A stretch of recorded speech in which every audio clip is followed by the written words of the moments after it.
اور جس شوق سے آپ بیٹھے ہیں انشاءاللہ آخری بیان بھی اسی لگن اور اسی ذوق سے سماعت فرمانا ہے۔ اگر آپ توجہ فرمائیں تو میں آخری گفتگو سے قبل ایک چھوٹی سی حدیث بیان کر دوں کہ آپ وقت نکال کے آئے، یہاں بیٹھے، تشریف لائے۔ آپ کے اس بیٹھنے اور اس یہاں آنے کا کس قدر اجر اور ثواب ہے، بات توجہ سے۔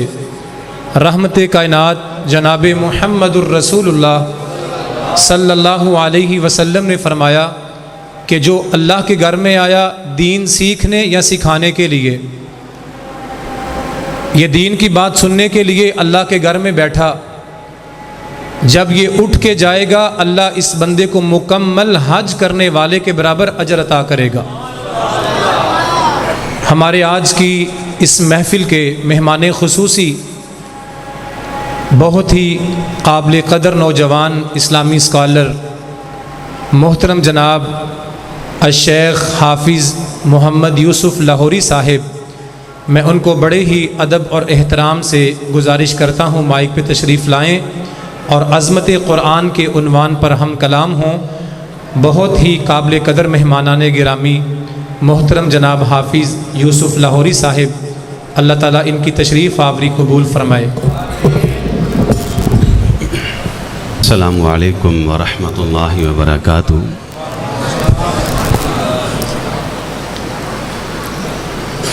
الحمد للہ الواحد القہار، والصلاة والسلام علی سید الابرار، اما بعد فاعوذ باللہ السمیع العلیم من الشیطان الرجیم من ہمزہ ماشاء اللہ بارک اللہ۔ اعوذ باللہ السمیع العلیم من الشیطان الرجیم، ٹھیک، من ہمزہ ونفخہ ونفثہ، بسم اللہ الرحمن الرحیم، الف لام میم، ذالک الکتاب لا ریب فیہ ھدی للمتقین۔ گفتگو کا آغاز میں ایک چھوٹی سی مثال سے کروں گا۔ آپ میں سے کوئی بھائی، کوئی دوست، کوئی ساتھی، کوئی بزرگ، کوئی نوجوان ایک کاپی لے، سادہ رجسٹر لے، اس سادہ کاپی اور سادہ رجسٹر سے 2 ورق اتار لے۔ ایک ورق اتارے اور یوں دائیں ہاتھ میں پکڑ لے، دوسرا ورق اتارے یوں بائیں ہاتھ میں پکڑ لے۔ اب یہ ورق جو اس کے بائیں ہاتھ میں، اسے یوں ہاتھ سے چھوڑ دے، کسی کو کوئی پرواہ نہیں، زمین پہ گرے، کسی کو کوئی فکر نہیں۔ کوئی اس زمین پہ پڑے کاغذ کے ٹکڑے کو ٹھوکر مارے، آپ کو کیا لگے؟ کوئی اس کو پکڑے گٹر کی گندی نالی میں پھینک دے، کچرے میں دے پھینکے، آپ کو اس سے کوئی سروکار نہیں۔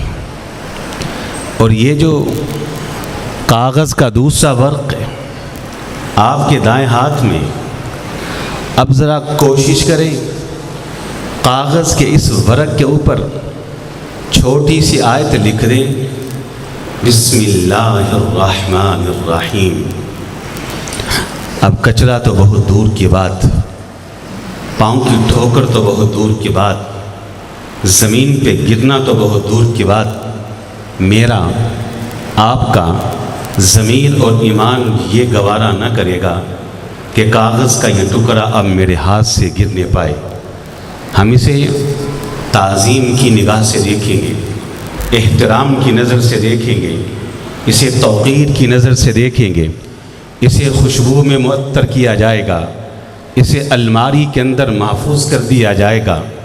میرا سوال آپ سے یہ ہے، کاغذ دونوں ایک ہی کاپی سے اترے، کاغذ دونوں ایک ہی رجسٹر سے اترے، ایک کا مقدر پاؤں کی ٹھوکر ہے، گٹر کی گندی نالی ہے، کچرا ہے، دوسرے کا نصیب خوشبو میں معطر ہو کر الماری کے اندر محفوظ ہونا ہے۔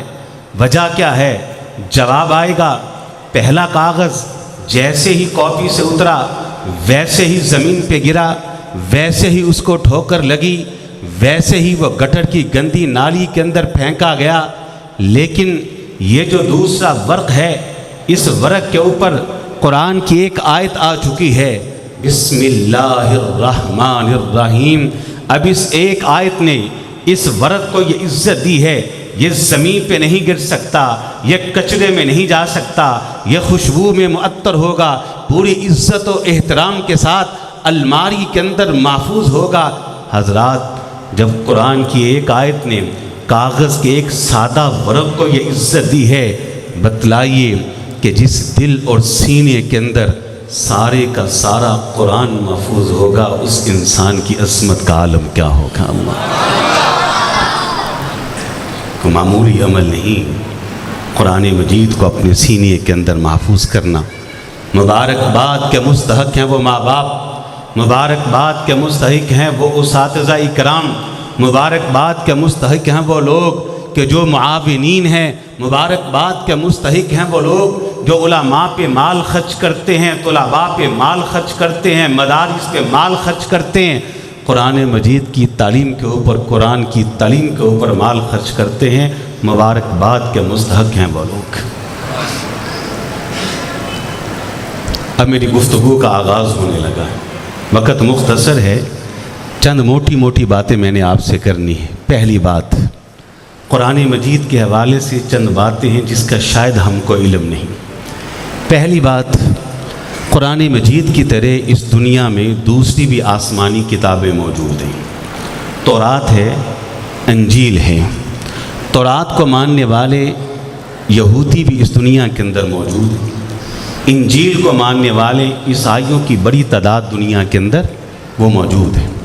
بھلے ہمارا عقیدہ ہے اور ٹھیک عقیدہ ہے کہ تورات بھی منسوخ ہو چکی ہے، انجیل بھی منسوخ ہو چکی ہے، ان میں تبدیلی اور تحریف ہو چکا ہے، کہ ماننے والے موجود ہیں۔ میں ایک طالب علم کی حیثیت سے دنیا یہودیت کو یہ پوچھتا ہوں، چلیں ہم آپ کی تورات اور آپ کے نبی موسیٰ کو ماننے کے لیے تیار ہیں، بس اتنا بتلا دیجئے کہ تمہارے پاس موجودہ تورات کا کو عملی نمونہ موجود ہے۔ جس تورات کی تم دعوت دیتے ہو، کیا تمہارے پاس کو عملی نمونہ موجود ہے کہ جس نے اس تورات پہ عمل کر کے دنیا کے سامنے کو عملی نمونہ پیش کیا ہو؟ کوئی نہیں ہے، ان کے پاس اس تورات کا کوئی عملی نمونہ نہیں۔ دنیا عیسائیت سے پوچھتے ہیں، کیا تمہارے پاس جو انجیل ہے ہم اس کو ماننے کے لیے تیار؟ بتلائیے کیا اس انجیل کے اوپر کو عملی نمونہ تمہارے پاس موجود ہے کہ جس نے اس انجیل پہ عمل کر کے دنیا کے سامنے کو نمونہ پیش کیا ہو؟ جواب آئے گا نہیں۔ اب آئیے، کوئی مجھ سے سوال کرے اور مجھ سے پوچھے، کیا میں جس قرآن مجید کی دعوت دیتا ہوں، میں جس کتاب کی طرف بلاتا ہوں، کیا میرے پاس اس قرآن مجید کا کوئی عملی نمونہ موجود ہے، کوئی پریکٹیکل نمونہ موجود ہے؟ اللہ کے فضل و رحمت سے میں عالمی پلیٹ فارم کے اوپر، انٹرنیشنل پلیٹ فارم کے اوپر پوری دنیا کے سامنے پورے فخر سے کہہ سکتا ہوں کہ ہاں، میں جس قرآن مجید کی دنیا کو دعوت دیتا ہوں، میں جس کتاب کی دنیا کو دعوت دیتا ہوں، میرے پاس اس کتاب کی ایک ایک آیت کے اوپر، ایک ایک حکم کے اوپر، ایک ایک آیت کے اوپر عملی نمونہ جناب محمد کی شکل اور صورت میں موجود ہے علیہ الصلوۃ والسلام۔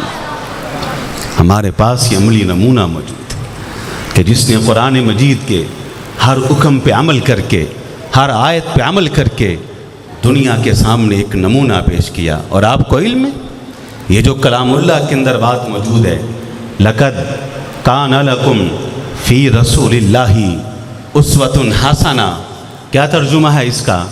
کہ تمہارے لیے اللہ کے رسول کی زندگی کیا ہے؟ بہترین۔ کیوں اللہ نے کہا ہے؟ آپ کو علم ہے کیوں اللہ نے کہا ہے کہ تمہارے لیے رسول کی زندگی ایک نمونہ کی حیثیت رکھتی، اسوہ حسنہ کی حیثیت رکھتی؟ وہ اس لیے کہا کہ محمد الرسول اللہ صلی اللہ علیہ وسلم پوری تاریخ انسانیت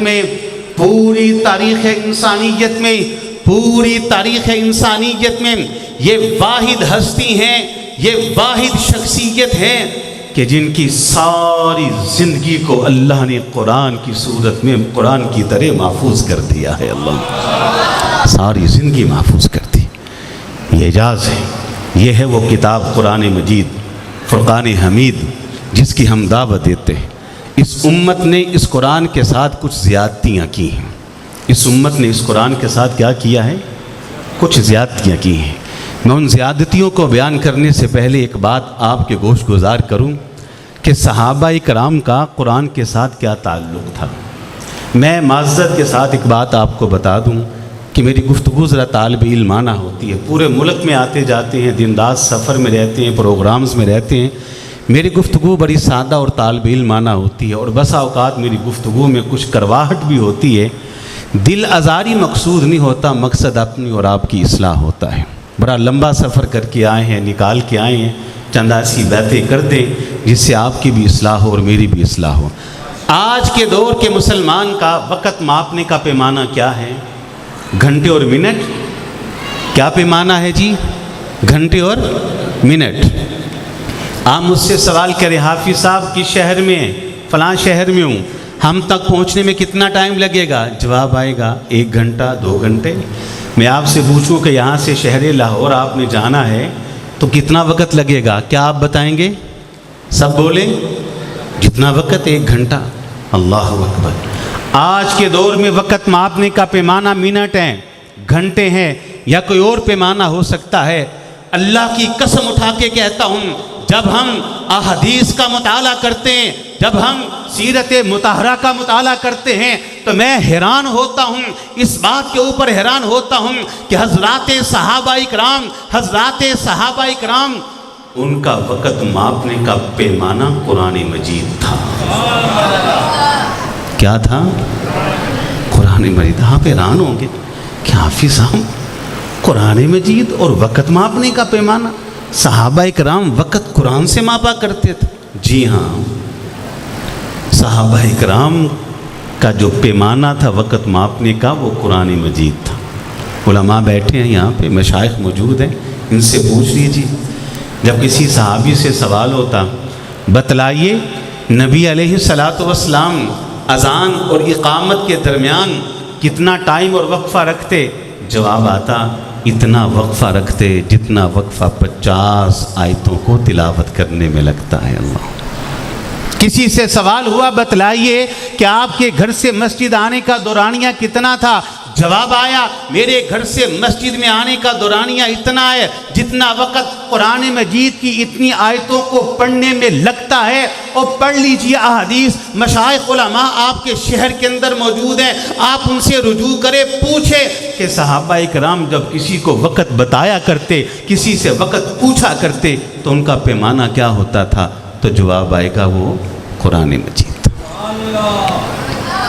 اس امت نے پتہ کیا کیا ہے؟ بات کر دوں ناراض تو نہیں ہوں گے؟ ساری دنیا کے مسلمانوں کو اکٹھا کرے۔ کس کو اکٹھا کرے؟ ساری دنیا کے اسلامک ورلڈ کو۔ اسلامک ورلڈ اگر آپ نے کہیں دیکھنا ہے تو آپ کو مکہ اور مدینہ میں نظر آئے گا، وہاں اسلامک ورلڈ موجود ہوتا ہے، آتے رہتے ہیں جاتے رہتے ہیں۔ اللہ قبول فرمائے۔ دعا کرتا ہوں اللہ تعالیٰ جتنے یہاں احباب موجود ہیں سب کو جلد از جلد اپنے گھر کی زیارت کروا لے۔ پورے اسلامک ورلڈ کو، پوری دنیا کے مسلمانوں کو جمع کریں اور اکٹھا کریں، ان کا جائزہ لیں تو اللہ کی قسم پوری دنیا کے مسلمانوں میں ان مسلمانوں کی تعداد زیادہ ہے جن کو سادہ نازلہ قرآن مجید پڑھنا نہیں آتا، ان کی تعداد زیادہ ہے۔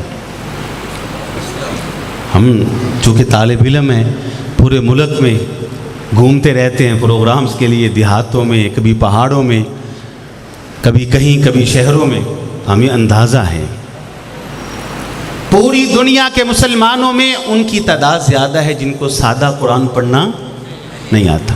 ان کو پکڑے الگ کر دیں. پھر جن کو سادہ قرآن مجید پڑھنا آتا ہے ان کو لے لیجئے. ان کا جائزہ لیں تو ان میں ان کی تعداد زیادہ ہے جن کو سادہ قرآن مجید ناظرہ تو پڑھنا آتا ہے لیکن ترجمہ اور معنی نہیں آتے. ان کو پکڑیں, ان کو بھی سائڈ پہ کر دیں. پھر ان کو لے لیجئے کہ جن کو قرآن مجید کا ترجمہ آتا ہے ان کا جائزہ لے لیتے ہیں. ان کا جائزہ لیں تو ان میں سے ان کی تعداد زیادہ ہے کہ جن کو قرآن مجید کا سادہ ترجمہ تو آتا ہے, مفہوم نہیں آتا, تفسیر نہیں آتی, معانی کا پتہ نہیں, کوئی علم نہیں کہ اس کے اندر اللہ حکم کیا دے رہے ہیں. ان کو بھی پکڑیں اور سائڈ پہ کر دیں.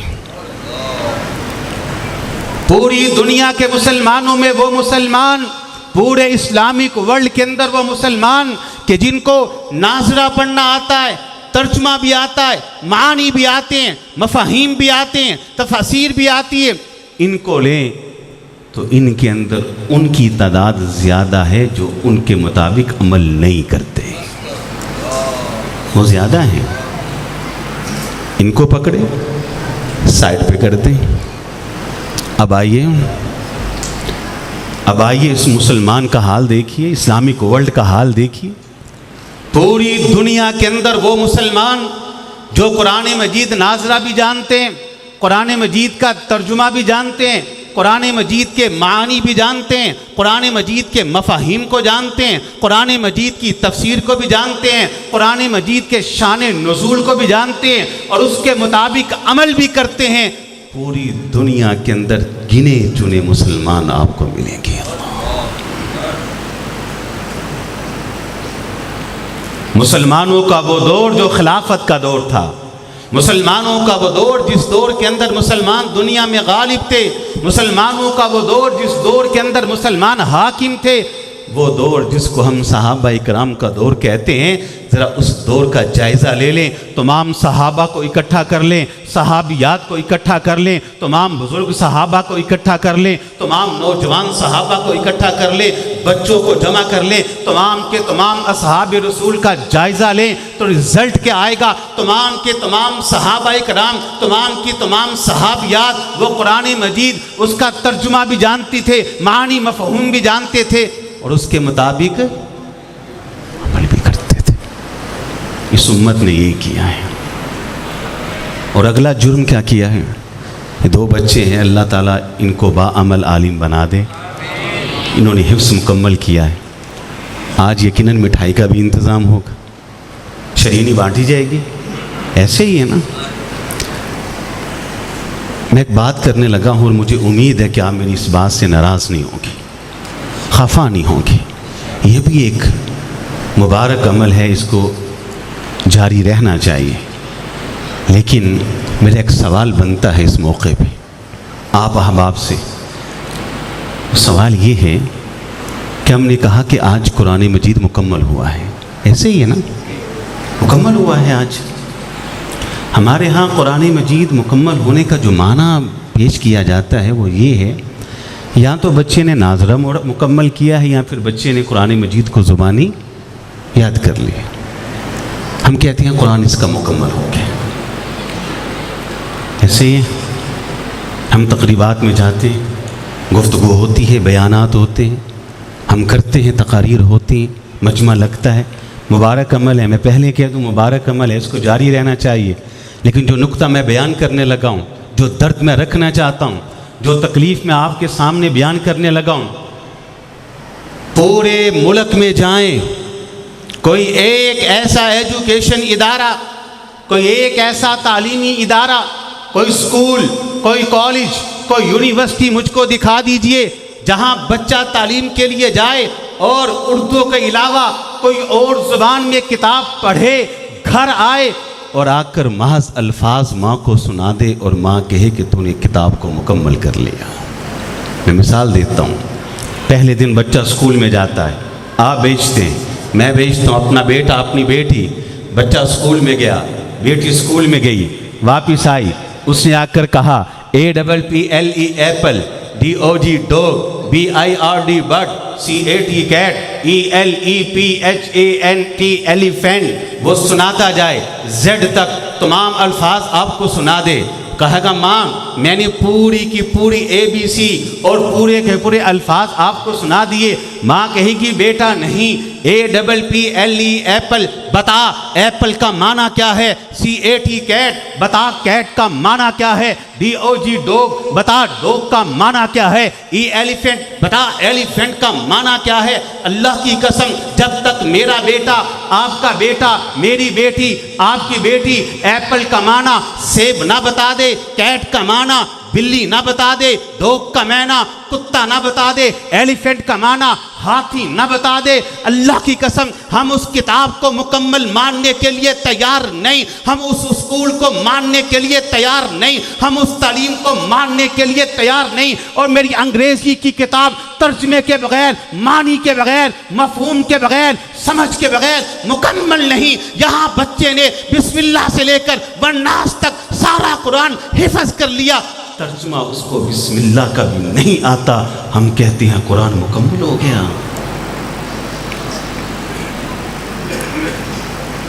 میری انگلش کی کتاب ترجمے کے بغیر مکمل نہیں, میری اسکول کی تعلیم کتاب کو فہم کے بغیر مکمل نہیں. اور میں کہتا ہوں کہ میرا قرآن محض الفاظ رٹنے سے مکمل ہو گیا. اللہ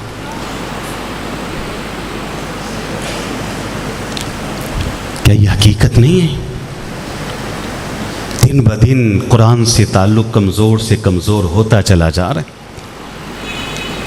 اس امت کا اس قرآن کے ساتھ کیا تعلق ہے؟ آپ نے اگر اندازہ کرنا ہے, میں دور کی بات نہیں کرتا, اسی محلے میں جہاں ابھی آپ تشریف فرما ہے, یہی مسجد جہاں ہم سب اکٹھے ہیں, تشریف لائیے, ہاتھ میں قلم پکڑ لیجئے, کاغذ ہاتھ میں پکڑ لیجئے, لا جائیے قاری صاحب سے پوچھئے, بتلائیے یہاں قرآن مجید کی تعلیم حاصل کرنے والے بچوں کی تعداد کتنی ہے, ان تعداد کو گن لیجئے. پھر یہیں کوئی پرائیویٹ سکول ہوگا, چلے جائیے اس اسکول کے اندر اور جا کر پرنسپل صاحب سے ملاقات کیجئے, ان کے پہلو میں بیٹھیے اور ان سے سوال کیجئے کہ اسکول میں پڑھنے والے بچوں کی تعداد کتنی ہے. دونوں کی تعداد جب آپ کے سامنے آئے گی, دودھ کا دودھ اور پانی کا پانی ہو جائے گا کہ اس امت کا اس قرآن کے ساتھ کتنا کو تعلق ہے. مسجد میں قرآن کی تعلیم مفت ہے. شیخ صاحب کو فیس تو نہیں رکھی آپ نے؟ اللہ اکبر. میں جہاں جاتا ہوں یہ پوچھتا ہوں, جہاں قرآن مجید کی تعلیم ہوتی ہے, مدارس کے اندر جہاں احادیث کی تعلیم ہوتی ہے, میرا سوال ہوتا ہے کہ یہاں کوئی بہت بڑی فیس ہے جو بچے کم ہیں, ماں باپ افورڈ نہیں کر سکتے, بچے نہیں بیچ سکتے اتنی اعلیٰ تعلیم. جواب آتا ہے ہم تو مفت. اور بسا اوقات تو ہم ان مدارس میں جاتے ہیں جہاں رہائش بھی فری میں دی جاتی, کھانا بھی فری میں دیا جاتا ہے, جہاں تو اساتذہ کرام بھی فری کے اندر اویلیبل دستیاب ہے, موجود ہیں. اور اللہ کے بندے ہوش کرے, یہ امت قرآن مجید کی تعلیم مفت ہے, ہماری بغل کے اندر ہے, ہمارے مسجدوں کے اندر ہے, ہم دلوانے کے لیے تیار نہیں. اور اسکولوں اور کالجوں اور یونیورسٹیوں کی حالتیں دیکھ لیجئے, وہاں لاکھوں روپے خرچ کر کے کیا تعلیم بچوں کو دلوا رہے ہیں, کیا تعلیم دلوا رہے ہیں. میں کالج کے خلاف نہیں ہوں, میں یونیورسٹیز کے خلاف نہیں, ہم نے خود بھی یونیورسٹیز کے دیکھی ہیں, ہم نے خود بھی ماسٹرز کیے ہیں, ہم ان کے خلاف نہیں, ہم ایجوکیشن کے خلاف نہیں, میڈیکل کے خلاف نہیں, سائنس کے خلاف نہیں, بلکہ میں کہتا ہوں مسلمانوں کو سائنس کے میدان میں گوروں سے زیادہ ترقی کرنی چاہیے. مسلمانوں کو میڈیکل کے میدان کے اندر مغربی لوگوں سے بڑھنا چاہیے. لیکن میں کہتا ہوں قرآن مجید کو اول ترجیح دیں. کیوں؟ پتہ ہے کیوں؟ میں بتاتا ہوں. آپ سمجھتے ہیں کہ یورپ نے ترقی کی؟ یقیناً ترقی کی. اس نے پرندوں کی طرح فضا میں اڑنا سیکھ لیا, مچھلی کی طرح پانی میں تیرنا سیکھ لیا. لیکن بتلائیے کیا اس تعلیمی ترقی کے ساتھ, اس ٹیکنالوجی کے ترقی کے ساتھ کہیں کو اخلاقی قوت آپ کو نظر آتی ہے؟ اس انسان نے پرندوں کی طرح فضا میں اڑنا تو سیکھ لیا، پانی کے اندر تیرنے والی مچھلیوں کی طرح پانی میں تیرنا تو سیکھ لیا، لیکن اس انسان کو انسانوں کی طرح زمین پہ رہنا نہیں آیا۔ کیوں؟ اس لیے کہ اس ترقی کے ساتھ وہ اخلاقی قوت نہیں جو اخلاقی قوت ایک انسان کو انسان بناتی ہے۔ وہ اخلاقی قوت آپ کو کہاں سے ملے گی جو ایک انسان کو انسان بناتی؟ وہ اخلاقی قوت نہ ٹیکنالوجی کے اندر ہے، نہ سائنس کے اندر ہے، نہ میڈیکل کے اندر ہے۔ اس اخلاقی قوت کو اگر آپ نے حاصل کرنا ہے تو اس کا ایک ہی ذریعہ ہے، وہ ذریعہ قرآن مجید اور حدیث رسول ہے۔ ایک انسان کو صحیح معنوں کے اندر جو چیز انسان بناتی ہے وہ کون سی ہے؟ وہ وحی الہی۔ آپ نے کبھی غور کیا؟ سمجھدار لوگ ہیں کہ اللہ تعالیٰ نے انسانیت اور نبوت کا ایک ساتھ آغاز کیا ہے۔ یہ نہیں ہوا کہ انسانیت کو پہلے پیدا کیا ہے، نبوت بعد میں بھیجی ہے، یا نبوت پہلے بھیجی ہے، انسانیت بعد میں آئی۔ نہیں، اس دنیا کا پہلا انسان پہلا نبی بھی ہے، اس دنیا کا پہلا نبی ہی پہلا انسان ہے۔ مطلب انسانیت کے ساتھ یہ ایک نظام دیا، وہ نظام وحی کا نظام ہے، وہ نظام نبوت کا نظام ہے، وہ نظام انسان کو انسان بنانے کا نظام ہے، وہ نظام اخلاق سکھانے کا نظام ہے۔ آج اس نظام کو ہم نے تہو تیگ کر دیا، ہم یورپین کے پاس جاتے ہیں، مغربی تہذیب کے پیچھے بھاگتے ہیں۔ بھاگ لو جتنا بھاگتا ہے، انسان بننے کے لیے قرآن پڑھنا پڑے گا، حدیث پڑھنی پڑے گی، حدیث اور قرآن پڑھنا پڑے گا۔ اب اگلی بات اس قرآن کے حوالے سے، اللہ اکبر، اللہ اکبر۔ حافظ صاحب نے مجھے فون کر کے کہا تھا یہ بات آپ نے ضرور بیان کرنی ہے، اللہ ان کی محبت قبول فرمائے۔ آخری بات ہے انشاءاللہ، میری 31 منٹ ہو گئے، 9 منٹ کے اندر میں نے اپنی بات کو مکمل کرنا ہے انشاءاللہ۔ 40 منٹ کا ٹائم ہے میرا، 31 منٹ ہو گئے اور پتہ بھی نہیں چلا، یہ آپ کی محبتیں ہیں۔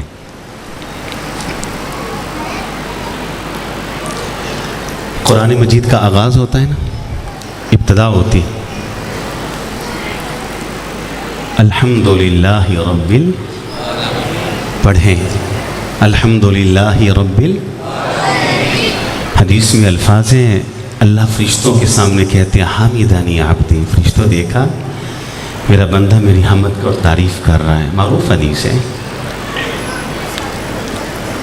پھر بندہ کہتا ہے الرحمن الرحیم، اللہ کیا کہتے ہیں اثنا علی عبدی، اب میرا بندہ میری ثناخوانی کر رہا۔ پھر بندہ کہتا ہے مالک یوم الدین، مالک کہتے ہیں مجدنی عبدی، دیکھو میرا بندہ میری بزرگی بیان کر رہا۔ بندہ کہتا ہے ایاک نعبد، اے اللہ تیری حمد کر کے، تیری ثناخوانی کر کے، تیری بزرگی بیان کر کے اعلان کرتا ہوں آج کے بعد صرف تیری عبادت کروں گا۔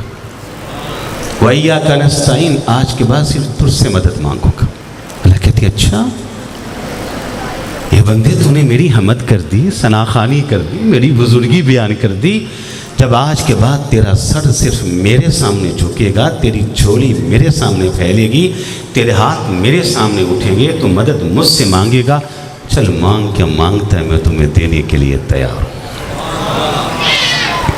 بندہ کیا مانگتا ہے سنیں ذرا، بندہ کہتا ہے اہدی، اللہ مجھ کو ہدایت چاہیے، الصراط المستقیم، اللہ مجھے سیدھی راہ چاہیے، صراط الذین انعمت علیہم، ماضی میں جن قوموں کے اوپر جن لوگوں کے اوپر آپ کے انعامات کی برکھا برستے رہی مجھے ان کی راہ پہ چلنا، انہی انبیاء صلحاء شہداء صالحین صدیقین، غیر المغضوب علیہم، اے اللہ ماضی میں جن قوموں کے اوپر تیرے عذاب کا کوڑا برستا رہا، ٹڈیوں کے عذاب آتے رہے، جوؤں کے عذاب آتے رہے، مینڈکوں کے عذاب آتے رہے، خون کے عذاب آتے رہے، طوفانوں کے عذاب آتے رہے، پتھروں کی برسات ہوتی رہی، جنہیں زندہ زمین کے اندر دھنسا دیا گیا، جن کے اوپر پتھروں کی برسات کر دی گئی، جن کے وجود کو دنیا کے اندر سے مٹا دیا گیا، جنہیں نیست و نابود کر دیا گیا، اللہ مجھے ان قوموں کی راہ پہ نہیں چلنا۔ وَلَضَّالِّينَ، اے اللہ ماضی میں جو قومیں گمراہ تھیں اللہ مجھے ان کی راہ پہ نہیں چلنا۔ اللہ کہتے ہیں اچھا اہدی، تمہیں ہدایت چاہیے، الصراط المستقیم، سیدھا راستہ چاہیے، صراط الذین انعمت علیہم، تو منعم علیہ لوگوں کی راہ کا خواہش مند ہے، غیر المغضوب علیہم تو بچنا چاہتا ہے ان لوگوں کے راستے سے جن پہ میرا عذاب اور عذاب کا کوڑا برستا رہا، ولا الضالین گمراہی سے بچنا چاہتا ہے۔ تو اس کا جواب سن جواب، اللہ کہتے ہیں اگر ہدایت چاہتا ہے، صراط مستقیم چاہتا ہے، منعم علیہ لوگوں کی راہ چاہتا ہے، مغضوب علیہ لوگوں کی راہ سے بچنا چاہتا ہے، گمراہ لوگوں کے رستے سے بچنا چاہتا ہے، تو اس کا جواب یہ ہے الف لام میم ذالک الکتاب، پھر یہ کتاب ہے، ذالک الکتاب، پھر یہ کتاب، اس میں ہدایت بھی ہے، ذالک الکتاب اس میں صراط مستقیم بھی، ذالک الکتاب یہ منعم علیہ لوگوں کی راہ بھی بتاتی، ذالک الکتاب یہ مغضوب علیہ لوگوں کے بارے میں پورا ایڈریس دیتی، ذالک الکتاب یہ کتاب ولا الضالین گمراہی سے بچاتی ہے، ذالک الکتاب پھر یہ کتاب ہے، اللہ ذالک الکتاب پھر یہ کتاب ہے۔ ہم اس کتاب سے دور ہوئے، بہت دور ہوئے، بہت دور ہوئے۔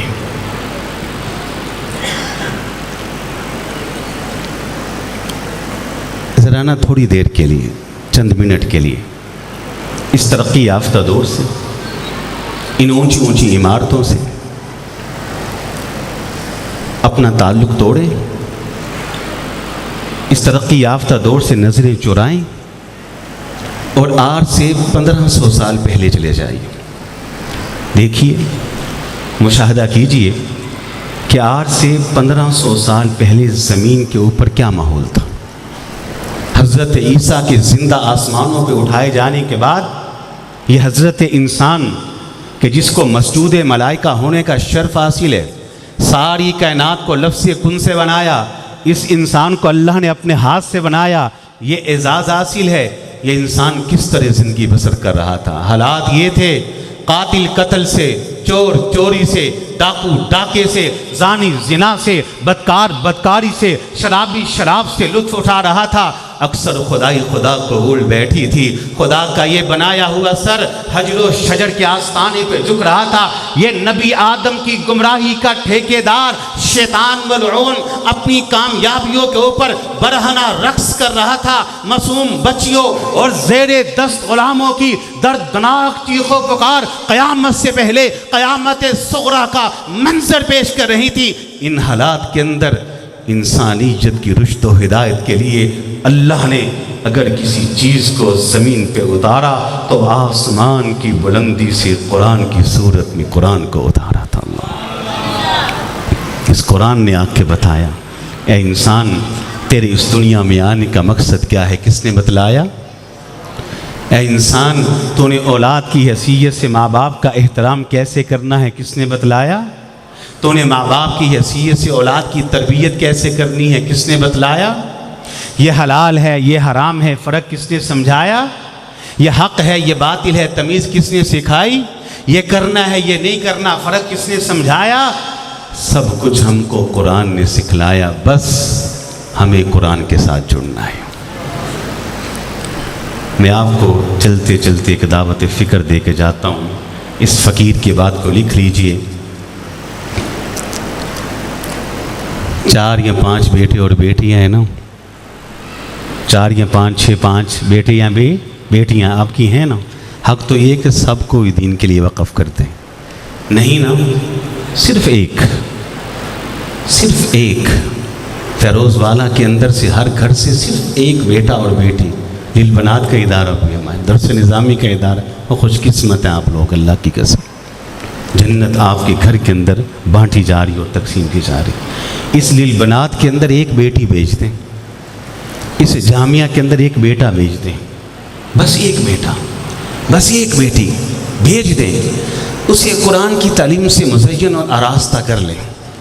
خدا کی قسم اٹھا کے کہتا ہوں، وہ ایک بیٹا اور ایک بیٹی جسے آپ قرآن کا عمل والا عالم بنا دیں گے، اس ماں کو، اس باپ کو پتہ چل جائے گا کہ ساری اولاد نے مل کر، باقیہ ساری اولاد نے مل کر اس ماں اور باپ کو قبر اور حشر کے میدان کے اندر وہ نفع اور فائدہ نہیں پہنچانا جو اس اکیلے بیٹے یا بیٹی نے پہنچانا ہے جو قرآن کا عالم ہے۔ اللہ، اس ماں اور باپ کو پتہ چل جائے گا، آگے نکلیے۔ اب آخری بات، تیسرا ظلم اس امت نے کیا کیا؟ تیسرا ظلم اس امت نے یہ کیا ہے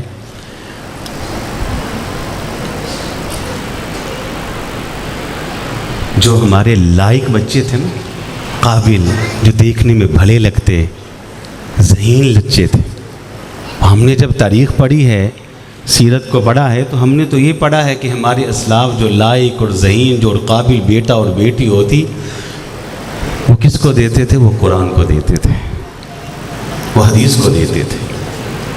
ہم نے کیا کیا؟ جو قابل بیٹا تھا میں نے کالج کو دیا، جو لائق بیٹی تھی میں نے یونیورسٹی کو دی، جو قابل بیٹا تھا میں نے دکان کو دیا، کاروبار کو دیا، میں نے بزنس کو دیا، میں نے ٹیکنالوجی کو دیا، میں نے سائنس کو دیا، میں نے دنیا کو دیا۔ جو میری قابل لائق ذہین بیٹی تھی وہ کالج جاتی ہے، وہ یونیورسٹی جاتی ہے، وہ جاتی ہے اسکول۔ مدارس کو ہم نے کون سے بیٹے تھے اور بیٹیاں تھیں؟ اللہ اکبر، اللہ کے بندو، قرآن کے لیے باج کند ذہن جو قابو نہیں آتے، نہیں، مزاج بدلیں، اپنے لائق بیٹے قرآن کو دیں، اپنی لائق بیٹیاں قرآن کو دیں۔ دوسرا ظلم کیا کیا؟ یہ صبح سے شام تک کاروبار کرتا ہے، محنت کرتا ہے، مال اس کے ہاتھ کے اندر آتا ہے، آپ سب ناراض نہیں ہونا، بات کرنے لگا ہوں، اس کے پاس مال آتا ہے، اس کے بعد جتنا بھی مال آتا ہے، آج کا مسلمان مال کہاں خرچ کرتا ہے؟ اپنے گھر کے ٹوائلٹ پہ خرچ کرتا ہے، اپنے ڈرائنگ روم پہ خرچ کرتا ہے، نئی گاڑی پہ خرچ کرتا ہے، نران کغان کلام سواد جاتا ہے، وہاں عیاشیوں پہ خرچ کرتا ہے، بیٹے کی شادی کی ہے اس کی برات پہ خرچ کرتا ہے، بانٹ مراسیوں کے اوپر پیسہ لوٹاتا ہے، بیٹی کی شادی کی جہیز کے اوپر خرچ کرتا ہے۔ ہاں، آج کی عورت جو مال اس کے ہاتھ کے اندر آتا ہے، اپنے لہنگے، اپنے لباس پہ خرچ کرتی ہے، اپنے جوتے پہ خرچ کرتی ہے، اپنے بیوٹی پارلر پہ خرچ کرتی ہے۔ آج کا نوجوان یہ مال اپنے موبائل پہ خرچ کرتا ہے، اپنے لباس پہ خرچ کرتا ہے، اپنے ہیئر سٹائل پہ اوپر خرچ کرتا ہے۔ آج کا مسلمان اپنا مال بغاوت میں، نافرمانی پہ خرچ کرتا ہے، مدرسے کے اوپر، جامعات کے اوپر، قرآن کی تعلیم پہ مال خرچ کرتا ہی نہیں۔ اللہ، ٹوائلٹ میں سارے انتظام گھر میں موجود ہیں، گرم سرد موسم کے لیے سارے انتظام گھر میں موجود ہیں، اور مدارس کی حالت جا کے آپ دیکھ لیں، علماء کی حالت دیکھ لیں۔ وہ اللہ کے بندو، ہمارے اسلاف جو ان کے پاس محنت کی حلال کمائی آتی، وہ حلال کمائی کو کیا حرام پہ خرچ کرتے تھے؟ ہاں، اپنے اس حلال مال کو حلال یعنی قرآن کی تعلیم پہ خرچ کرتے تھے۔ سارا مال دنیا کے لیے، اور مدارس کو کیا دیا؟ لولی لنگڑی زکوٰۃ بھی پوری نہیں دیتے۔ استغفر اللہ، مدارس کو زکوٰۃ بھی پوری نہیں دیتے، لولی لنگڑی زکوٰۃ۔ وہ پوچھتے ہیں ہم سے لوگ، السلام حافظ صاحب کیا حال ہے؟ ٹھیک ہے۔ او میں مہینے کا 500 روپے دیتا تھا فقیر کو، زکوٰۃ کا وقت آیا کاٹ لوں زکوٰۃ۔ استغفر اللہ، قرض دیا تھا واپس نہیں کر سکتا، طاقت استطاعت نہیں، زکوٰۃ میں کاٹ لوں۔ شیطان کے راستے میں خرچ کرنے کی باری آتی ہے، بڑا دلیر اور بہادر ہے۔ جب اللہ کے راستے میں خرچ کرنے کی باری آتی ہے، آج کا مسلمان فقیر اور غریب نظر آتا ہے۔ خیر، یہ کچھ کڑوی کسیلی باتیں میں نے اپنے مقررہ وقت پہ آپ سے کر دی، بہت ساری باتیں اپنے دل میں خیال کر کے آیا تھا۔ انشاءاللہ زندگی رہی تو پھر ملاقات آپ سے ہوگی، پھر وہ باتیں ہو جائیں گی۔ انہی الفاظ پہ اپنی بات کو مکمل اور ختم کرتا ہوں۔ وآخر دعوانا الحمدللہ رب العالمین۔ یہ تھے محترم جناب الشیخ حافظ محمد یوسف لاہوری صاحب، جو ہمیں قرآن کی طرف دعوت دے رہے تھے، رغبت دے رہے تھے۔ اللہ ہم سب کو قرآن کا حق ادا کرنے کی بھی توفیق عطا فرمائے۔